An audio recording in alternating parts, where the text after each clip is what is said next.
Honey, I gotta tell you before we start doing the vlog, I'm not feeling so well.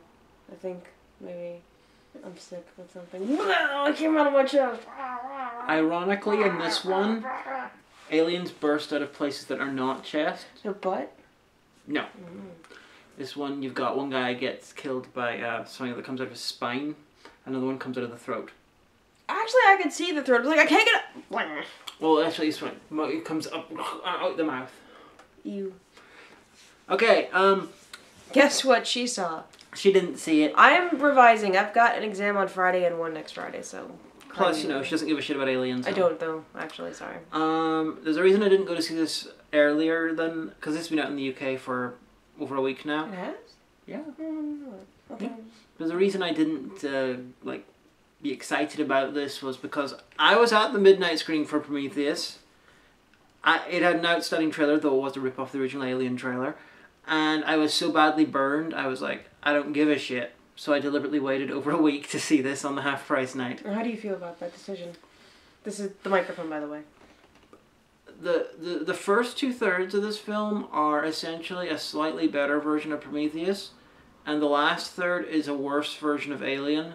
By far. You heard it here live, folks. So I'd put this at a little bit above Prometheus and Alien Resurrection, but way down below Alien, Aliens, and Alien 3, especially the extended cut, because that's fucking awesome. Well, John Reddy said on Facebook that he thought it was rubbish as a horror movie, but okay as a sci-fi movie. John Ruddy's the history animation guy on Channel Awesome. You should go check out his stuff. We've had him before on Backseat Critique and other lesbian talk. And yeah, on the Batman vs Superman. He's from Letterkenny, so we can, nice guy. Let's do this like we did the Logan one, where you ask me questions and I talk, because there's a lot of things I can talk about, but I am terrible just by myself. How were the special effects? Generally okay. A lot of stuff done in camera, which is good because Ridley Scott likes doing that. Some of the CGI was shit. Wait, Ridley Scott's like way famous and does good work. Why is he doing crap? Well, Ridley Scott directed the original Alien. He directed Blade Runner. He directed Gladiator. That's famous. He directed Prometheus. Oh. This is the Alien prequels are his sort of brainchild. Wasn't he involved with Titanic, or am I thinking of somebody else? No, that's James Cameron. Who did Aliens. Yeah. I'm so confused. Ridley Scott, the prequels to Alien are basically Ridley Scott's sort of passion project that he's doing. I don't know why he decided to, but he's actively making the original Alien films worse because his idea of the prequels thing is really stupid. So here's a question that actually came up on a podcast from years ago that I was listening to when I was at the gym today. This is a true story. Who owns the Alien canon? Like the whole, who's in charge of that? Is there? I can't remember which company it is, but it's the same company that owns Alien, that owns Predator. Okay. It's like Fox or something. It's one of those studios. They own it. Who manages the Alien canon? Well, whoever's in charge of that particular film is in charge of the canon. Yeah, but didn't a few people wrote the first one? The first one was first of all written by Dan O'Bannon, and then that's what I was thinking of. Who also directed. I almost said Daniel Bryan, and I'm like, well, I don't know who that's the guy from Cracked. Yeah, Dan O'Bannon, who based Alien on a short piece of Dark Star, which was a comedy movie. And his penis. No. That was H.R. Geiger. Well, Giger designed the designs, but and made them very sexual, but. Dan O'Bannon, basically, in college, he worked with John Carpenter. Yeah, they were in film school together. You told me this when we were walking to the hotel in Canada one time we were at Canberra. Well, I'll tell these ones. They were in a film. She told me already. They were in film school together, and I can't remember if they dropped out or not, but they made themselves a very low-budget sci-fi comedy film. It was meant to be like a stoned-out parody of 2001. And one of the subplots involved this guy who's on the ship. I'm afraid I can't do that, Dave. Basically, yes. They have to have a sort of like conversations, tripped out conversations to stop a a bomb from blowing itself up. Write the show. It's odd. But one of the subplots is that they found an alien, and one of the crew members has to deal with it, and it tries to kill people and stuff, and they got to get rid of it, even though it was like their pet. Mm-hmm. And the alien was played basically by a beach ball that had been painted with some like claw feet. It was hilarious. But Dan O'Bannon played the guy he wrote Dark Star with John Carpenter, and he played the guy who was dealing with the alien, and he was like, why don't I just turn this little bit of Dark Star into a horror film? So he wrote the script, then H.R. Giger did the designs, He came across H.R. Giger because Dan O'Bannon originally worked on the Dune movie from the 1970s. Oh yeah, when that that was never going to made. be like a... Yeah, I heard about that. That's really interesting. If you've never heard about that, go look into it because it was going to be amazing. Yeah. Except it exploded. Yeah, and then Ridley Scott got connected. The script got completely rewritten at some point, and so some guys who rewrote the script claim that it's a lot less to do with Dan O'Bannon than he says, and it does blah blah blah blah blah. There's arguments. Like Dan O'Bannon, he died a few years ago, but he had a decent film directing career. He did Invaders from Mars. He did the remake of The Blob. He did Life Force, starring Steve Railsback. Steve Railsback. Just have to do that. So he was good, and Life Force. And if you look at the trailer, if you look at the interviews with Dan O'Bannon, at some point he went from being like this, slightly too young to be a hippie but still hippie guy in like the 70s, to being like an old timey pharmacist. Because you look at him in interviews. Does he have like a handlebar mustache and like... He's got himself like, not quite handlebar. I can get you some headache powder, son. You just hang right there. Yeah, he's wearing glasses, wearing like a bow tie with like, Fantastic. striped shirt, and he's got like, Western looking facial hair, but not quite like that. I want to grow up to look like I'm out of a barbershop quartet. But yeah, this one, basically, Ridley Scott felt that there had been too many, that the xenomorph, they'd done all they can with the xenomorph. It's like, it's a monster, you can do a lot with it. So I don't really quite get that. But he decided to do... Yeah, there's like so many T-Fury t-shirts that have the xenomorph on it. He decided to do 4 fucking prequels to it. Now, Prometheus originally was meant to be Alien Engineers, which was a straight prequel to Alien, set in the same planet and explaining just how the ship got there. And I read at least part of the script, much better than Prometheus. I read the synopsis of the rest, and it was much better than Prometheus. But then, I want to see an origin film about Weyland-Yutani that takes place in like the 1990s, when they're just like, That's called Alien versus Predator. No, but it would all be like corporate predating and stuff like that.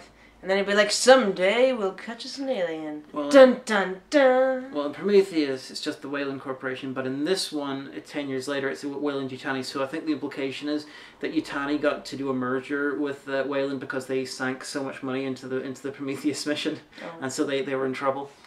But yeah, okay, Prometheus ended. Have you seen Prometheus? Yeah. It ended with... It wasn't very good. Yeah, it ended with Elizabeth Shaw, Magwild. Failing to run in the correct direction. Oh no, that was a different one. This one, it was her and Michael Fassbender's head took an alien ship and decided to go off and find the engineers' homeworld, just to ask them why they created humans. It's like, okay. Oh, is it the one where she has an alien in her? She like does abortive surgery herself. Yeah. Okay. That happened. But in this one, spoiler, it's 10 years later. And this colony ship detect something weird from this planet, and they decide, okay, we're going to this colony. Everything's set up. Our captain James Franco has just died. James Franco's in this for like 2 minutes. It's really distracting. Me, James Franco. It's really distracting. Then the new captain, who is this evangelical, really religious guy, who is really, really upset and obsessed with the idea that people look down on him because he's religious, and then he decides to show off that he's in charge now, and show off that he's awesome for being religious by making the biggest fucking mistakes ever. So it's like, dude, you just proved why in this fictional universe religious people are looked down on.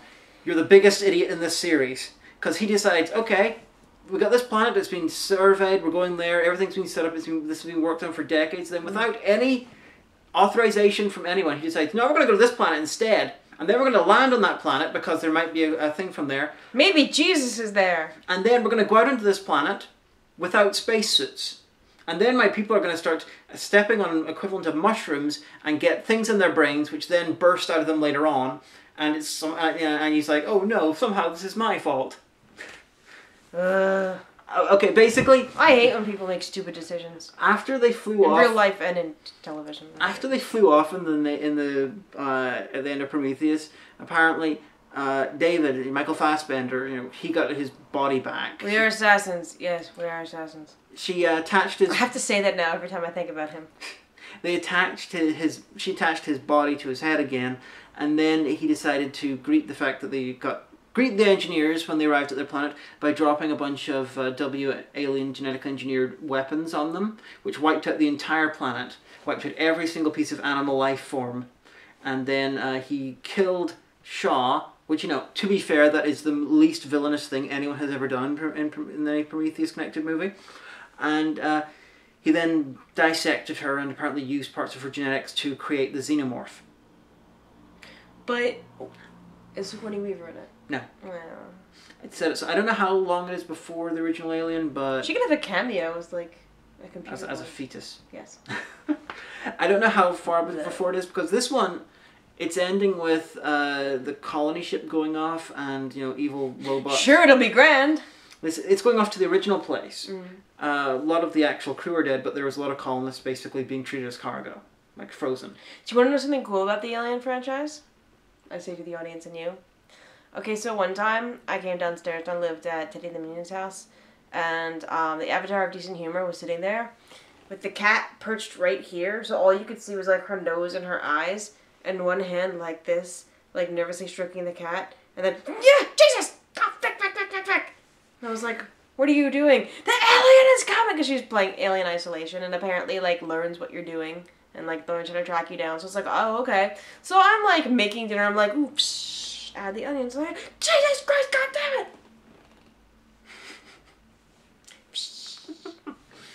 Anyway, this film ends with the evil robot and the survivors sort of on the colony planet, and he's like, mwahaha, I have secretly won. I am bringing embryos for face huggers, even though they come from fucking eggs. So I will destroy this colony, and, you know, to perfect the xenomorph, because it's not 100% xenomorph yet, it's missing all the biomechanical weird shit on the outside.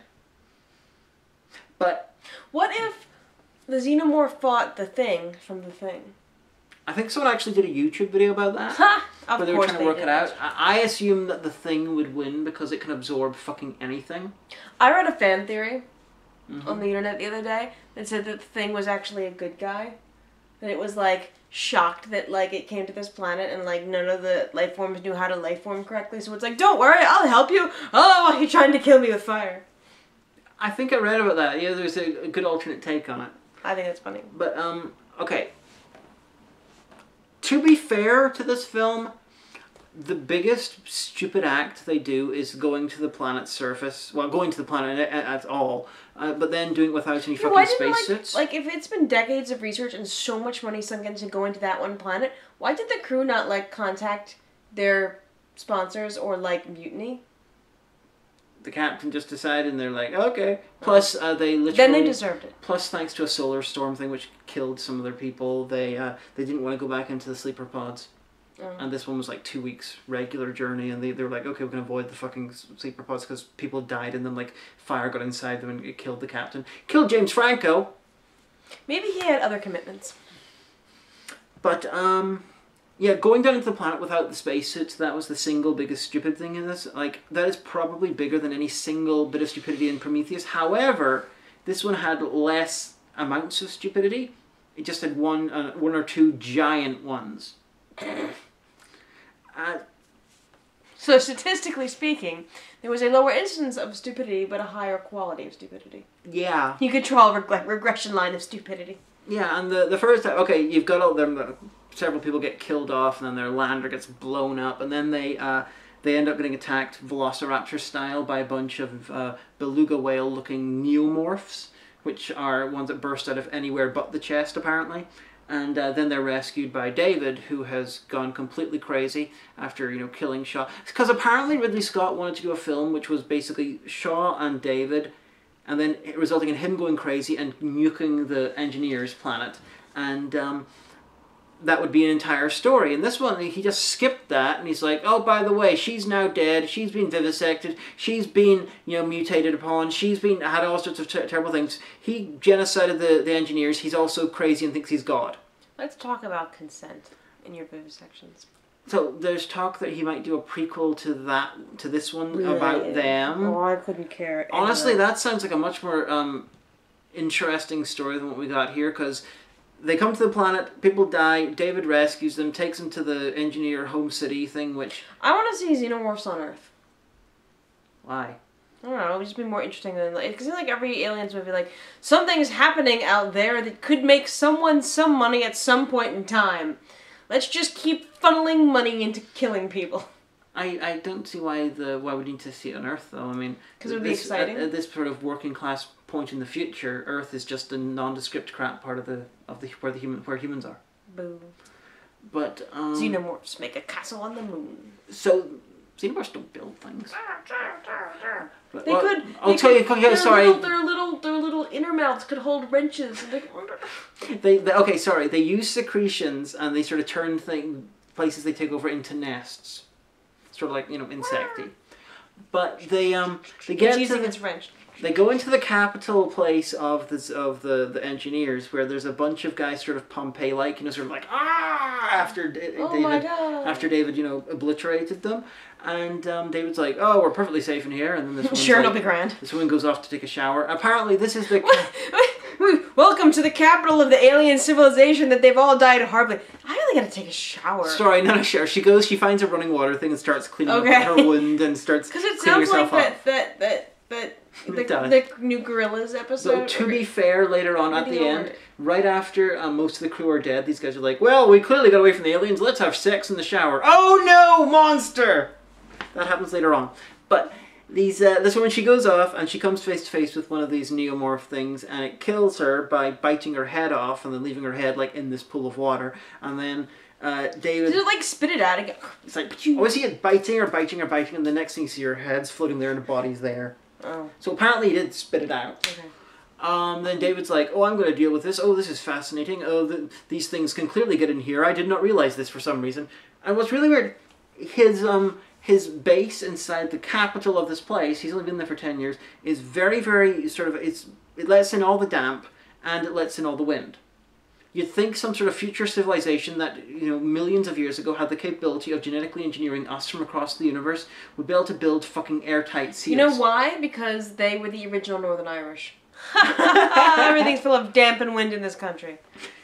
Just saying. So David's like, oh no, a neomorph, I'm looking at this in the face. This is awesome. I love these things because I'm crazy and I love creating monsters. Woo! And then the religious captain guy's like, oh no, and shoots the xenomorph. That ain't in the Bible, is it, Spiff? And then David's like, oh, I'm really angry about this. And then the captain's like, you're up to something. What's going on here? And then the captain's like, David, when I was a small child, I saw the devil.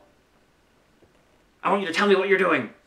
What? Like, yeah, he says he thinks David's the devil, and then he immediately follows David into his dark torture dungeon, where he sees like a body of an engineer which has been shaped to look like David the statue, with its skin cut off and like dead bodies and fetuses everywhere, and design sort of like Grey's Anatomy of all sorts of horrible Giger-esque things everywhere. And he's like, well, this is perfectly normal. Take me further into your pit of despair. And he gets further in and he finds the eggs, and then David's like, well, these eggs are just waiting for mother. They're perfectly safe. The exact words David used to describe his city before the neomorph got in. And then the captain was like, take a look. A close look, Captain. You fucking moron. And the captain's like, okay, I will. Oh, no! And then within 15 fucking minutes, he's been chest bursted. And the alien has grown into being full size. And it's killing shit. That is even quicker than Alien versus Predator. It's like, Jesus Christ, you need at least 24 hours for each part of this process. I'm so glad I stayed home. It's insane. And worked in my exam essays, because don't take me wrong, this sounds really boring. No, there's some good stuff, like David versus talking to Walter. Walter is another robot, but from the same series as David. Now, David is Michael Fassbender being like, I'm Michael Fassbender, I'm clearly evil. Yes, I'm an assassin. I'm basically young, hot Peter Cushing, but I look like Michael Fassbender. Oh. And then you've got Walter, who's basically the American accented butch version of David, who's like really nice. He's like nice. He's basically Bishop but butch. Well, David is like Bishop but evil, and they have these sort of conversations where David's like, oh, well, I'm going to try and liberate you. We are robots. Yes, we are robots. We should destroy the humans. Let's destroy all humans. It'll be great. And Walter's like, you're fucking nuts, dude. After your generation was got rid of because you guys were fucking nuts, they put these programs into us so that we wouldn't be fucking nuts. So, no, sorry, dude, you're fucking nuts. And then, after the captain got xenomorphed, Then there was other guys got killed, and finally David has this big wrestling match with Walter. Now, in the Alien movies, the robots that they came across, Ash, Bishop, Call, David. So, you know, they had a little system going on, and then they have Walter, so it was like combo breaker. But then you remember that the producer of the Alien films, and I think they're still alive and still producing these ones, were David Gale and Walter Hill. So they were like... Dun, dun. So they made a reference to that, so I'm like, okay, you can break the combo for that, but next time a fucking robot turns up, you start with a fucking E. Well, I have a question. Did you get popcorn? Yes. Oh, that's good. So they have a fight, and somehow these robots, which are some amount of generations earlier than the Ash Ian Holm version, are much stronger and more resilient, because if you remember Alien, Ash basically threw Ripley about a bit, and then he got his head knocked off by Yaphet Kotto with a fucking bat. When this one, they're like, I picked you up, threw you across the room, you're still around, do it again. And then there's one really bizarre bit where David like grabs, it looks like he grabs Walter by the nuts, and then Walter sort of shrinks into a tiny ball and then falls to the ground. And I was like, what the fuck was that? It's like instant compact button. Anyway, Walter keeps beating David, and then they get back to the ship, but then it's revealed that somehow, possibly while they were kissing, because David sexually assaults Walter, David somehow took over Walter's body and swallowed some embryos of facehuggers and brought them on board, and then he assisted them in killing the xenomorph and then the other xenomorph, and then he's like, master plan, I am actually taking Walter's place now and I'm going to destroy this colony and do more experiments. Ha ha ha ha, for some reason. Ugh, sounds boring. You know, as fascinating as it would be, Ridley Scott, to see exactly where your demented mind is going with this, honestly, can you give Neil Blomkamp the rights? Let him do his Alien 5. I know he wants to get rid of Alien 3, which was fucking awesome, but I'd kind of like to see Neil Blomkamp's version of Alien, because Neil Blomkamp is basically James Cameron, but South African. James Cameron in the 80s, but South African and not quite as good. So I want to see what he would do with it. When's the next Marvel film coming out? Spider-Man. In like a month or two. Oh, Wonder Woman's out soon. Yeah, but we kind of have to, though. I'm sure we'll see it. I don't know, I think the music's alright. It sounds like a fucking hamster doing the Braveheart Braveheart thing. And pray tell, how... No, it sounds like a hamster doing a cover of Immigrant Song. What? How do you know what a hamster sounds like singing? Have you never heard the Wonder Woman theme? I thought it sounded like, kind of like, you know, a little bit like crazy. Like a hamster playing What a Immigrant hamster? Song. Why a hamster? Quantify your response. Sounds like a hamster. In the same way that Colin Baker's second Doctor Who theme, The Trial of a Time Lord, sounds like a hamster playing bagpipes. What? You ever heard that? Well, I have, but I didn't think hamster. I don't, usually, my mind doesn't make these cognitive connections to hamsters. Well, maybe they should. Do should. you mean, it's, high-pitched and sped up, like the chipmunks? They're not hamsters. So, you know, it's similar because they're similar Why a things, hamster? Why not a guinea pig? Because I declared it so. What kind of hamster? A teddy bear hamster, a Russian hamster, a Chinese hamster? A hamster that does music. Anyway, I am curious to see what Ridley Scott does with the rest of it, but please, just let Neil Blomkamp do his thing. Michael Biehn and Sigourney Weaver are getting old. I want to see them, do stuff again.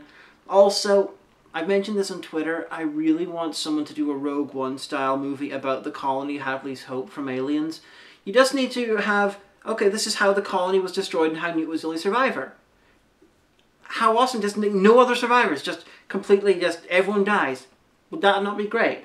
Assuming it's done by someone competent, am I thinking is get the guy who did The Witch to do it.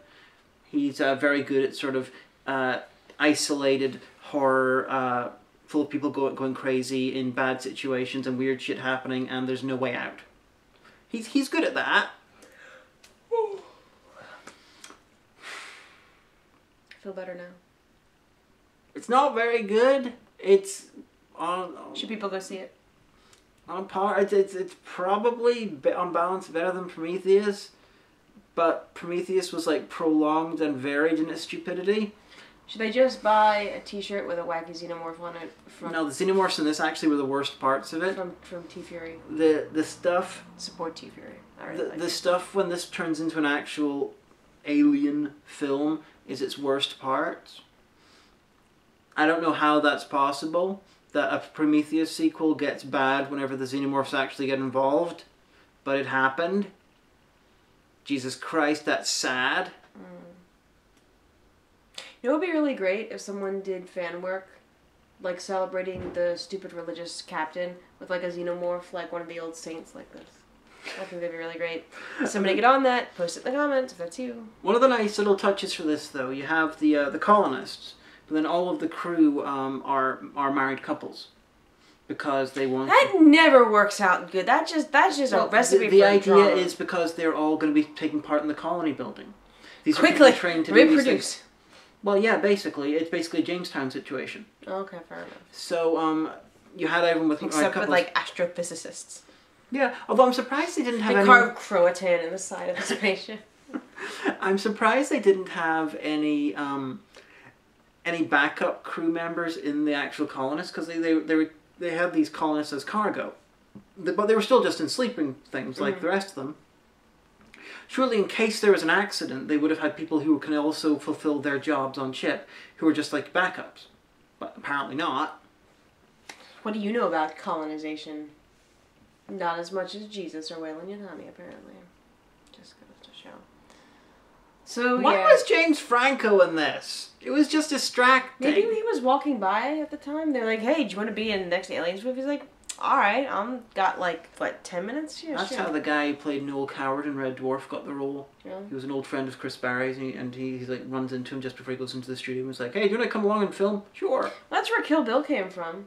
No, well, not the same guy. Obviously, I mean, like, Quentin Tarantino and Uma Thurman were hanging out. Like, I think while her husband was filming something, and they got to chatting, and they, were just spitballing ideas, and they came up with the bride that would end up becoming Kill Bill Volume 1 and 2. There's that's what I read on the internet, so it's not true. There's also the film theory about Kill Bill, that because the Quentin Tarantino films, you've got his real world ones. Yeah, you were telling me this. And then you've got the ones which are weirder, which are set in a world. They're the films that the people in his real world stuff watch. So you've got Kill Bill and From Dusk Till Dawn, although that's a Rodriguez film, but he wrote the script, are in this fictional world.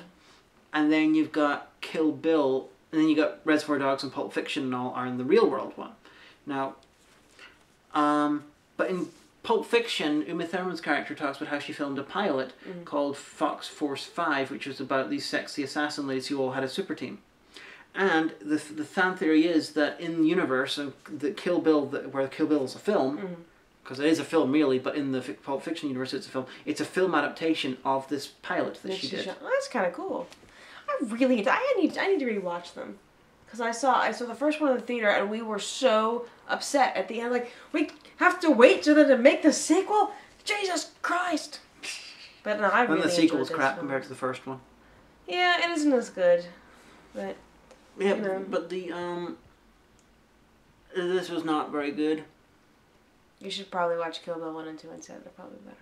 You should probably watch, Alien 3's extended cut, because, everyone knows that Alien and Aliens are good. Very few people realize how fucking good Alien 3 is whenever it's seen in as close to a David Fincher's vision as possible. I mean, it's got Charles Dance in it. And what more do you need, really? It's got Paul McGann in it. For Christ's sake. It's got Ralph Brown. Oh, basically, if you're bald, white, and English, you're in it. So, that gets a rousing thumbs somewhere from Hagan. I'm going to go back to revising. Oh, one thing I'd like to point out. Okay, you have Ripley as the main character of the Alien for the four Alien ones. And then in Prometheus you got, Elizabeth Shaw, Magwell. And this one you got a woman called Daniels. What if you met Elizabeth Shaw and she called you out for slagging her off all the time? Well, she's a fictional character. I've got nothing against Numi Rapace. No, yeah, that's what I mean. I got nothing against her. No, it's the character. Oh. Yeah, but you're always slagging her off. With good measure, because of the way she's written. What if she's like, you know what, it's just a fucking job, alright? I'm not insulting her, I'm insulting the character. Then I'd be all like, Numi, I know you're an actor and sometimes you have to make believe, but there is a difference between fact and reality. She was in Preaching to the Perverted. That's Julie Graham. What does she play? Elizabeth Shaw is... I nicknamed Magwell because she was an idiot. Oh, I thought you meant Elizabeth Shaw is the that character person. in Prometheus. Oh, I thought you meant the same actress. There was Magwild and Manwild. They were the husband and wife team who were doing Prometheus. Look, I can't keep track of your life. Sorry, did you not see my Prometheus' Bone Kickers the motion picture video? Sorry for assuming you saw a video I did. We live together now. I don't have to watch videos all the time. Oh, thank you. Because no, here I'm not a bad person. Because I'm here from the notes taking, She is. the initial watching, the notes taking. Sometimes like the script editing. I hear you do the voiceovers while you're editing. I see you do, even if I'm probably usually not there for the filming because I'm at work on the weekends, but I'm there while you're editing. I oftentimes forget, like, you'll be editing something and it won't go up for like a month because it's a Patreon video, and I'll be like, didn't you post that? Because, so I'm all confused up, where I'll be like, oh, when are you releasing this one? And you're like, I released that 2 months ago, and then I feel like an asshole. But it just... makes it even more confusing when there's some episodes I have literally been working on since January, like the remake review, because it's so fucking big. I've been doing it bit by bit by bit. Yeah, by so bit. it's not. So I'm not an asshole. I'm just. Well, Prometheus done this one before we moved in. It was ages ago. Yeah. But okay, my point. Next time we get a lead in an alien film, can we please have it be someone who's not a white woman? Can we see a man? Can we see somebody who's not white? I don't really care. It's just because having the Shaw, Ripley, and Daniels are very similar in type, and I'd like some variety. You know, Prometheus probably would have been 3% better if Idris Elba had been the lead character. Oh, he's great in everything. Yeah. Tonight we are cancelling the cinema. Just imagine him, you know, having sex with Holloway and then being upset that he can't give birth, and then, you know, having an alien burst out of him would be great. I've always wanted a child. Yeah. Anyway. And this one, if you had James Franco, a la Spring Breakers, in the lead, that would be really, really surreal, possibly funny, but get really annoying. I guess. I'm probably not going to go see the next Aliens movie either, so maybe you can get Robin the Minion to come down. Or just, you know, rope you in to talk to me about the film. So, yeah, that's what she has to say about that. Yeah. Sorry if you liked it and you feel like your opinion is less valid somehow than mine because I expressed mine. Just be careful something doesn't burst out of your chest, your throat, or your butt. No, your opinions are just as valid as mine. I just have the time and inclinations with a camera in front of me and waffle about it. But honey, it's the YouTube generation. Everyone has a camera now. Yeah, and yet not. Like and subscribe. Okay, you can turn it off then. I'm helping. Like and subscribe. Oh, we're great.